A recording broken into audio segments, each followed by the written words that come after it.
วิธีปาดงานทองแดงขนาด5มิล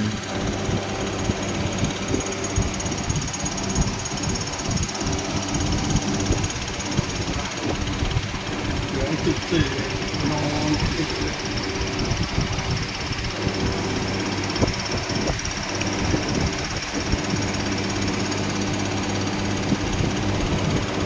ใช้รอบ 1,000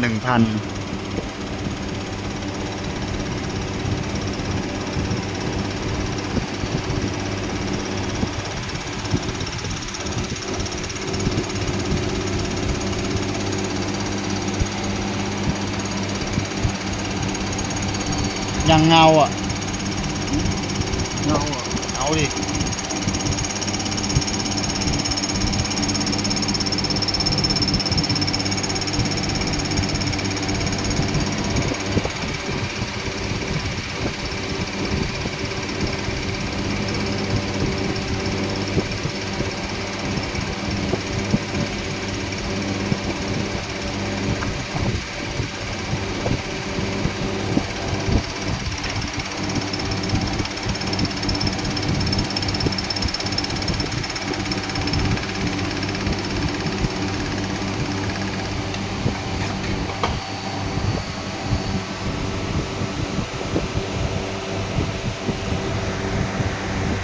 ตอนนี้เหลือเก็บละเอียด